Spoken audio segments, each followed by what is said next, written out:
Hi, I'm Paul Pasulka, Ivy Masters Learning Center and IvyMasters.com. And today we're going to look at Test 5, Section 3, number 12, which reads, which of the following is equivalent to 9 to the 3/4 power? So most students will be able to do this. They'll know that 9 is to the third and it's a fourth root. Fourth root of 9 to the third. Now,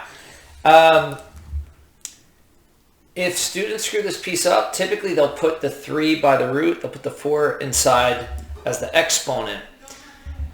How do you remember it? Well, the bottom of a fraction makes a number smaller, so does a root. So the bottom is going to be the root.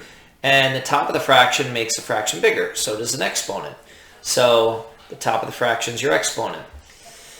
Students get confused on this because when we read left to right.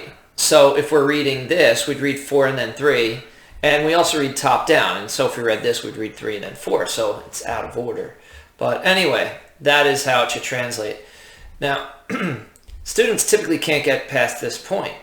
If we were to look at our answer choices at this point, the fourth root of 9 to the third definitely can't be equal to the fourth root of 9, because the difference there is the 9's being cubed. That's definitely wrong. And it looks like it's unlikely to be A because we have a fourth root, not a third root. And it's unlikely to be C because you might see that there's no way to reduce this in order to get just straight cube, the straight square root of 3. So you might at this point, keep your answer choices in mind. Maybe you'll get it right. Number of ways you could finish this. First, if you thought the fourth root, what is 9 to the third? Well, 9 times 9 is 81. What's 81 times 9? 729.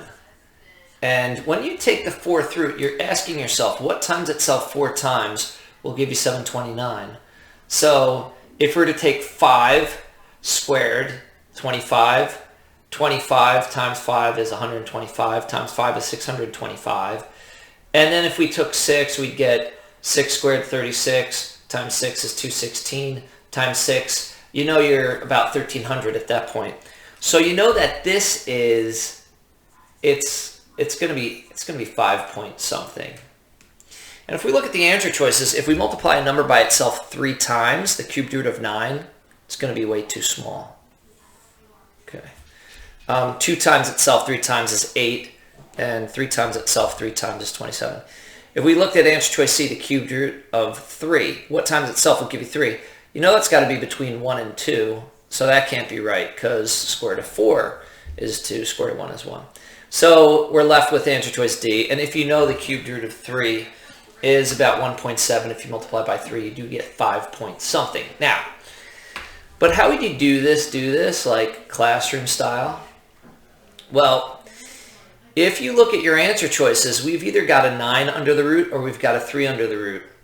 And so I could rewrite this as the fourth root of 3 squared and the 3 squared to the third power. And so what do you do with your exponents here? We'd have the fourth root of, you'd multiply your exponents of 3 to the sixth. And how would this simplify? Well, really you're dividing the 4 into the 6 and it goes once. So you could actually pull out a 3. And then inside, you'd have the fourth root of 3 squared. And you could actually reduce that ratio, the fourth root of 3 squared, and it becomes 3 times the square root of 3, which is just 3 root 3.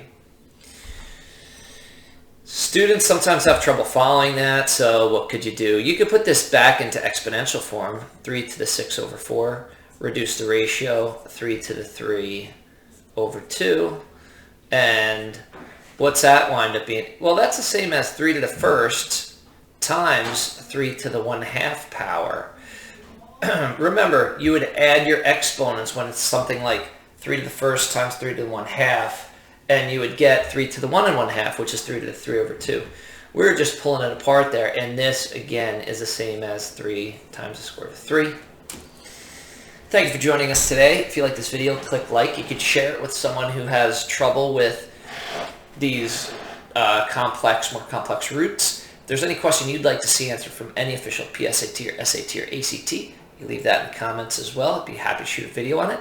and click subscribe so you don't miss anything. Have a great day.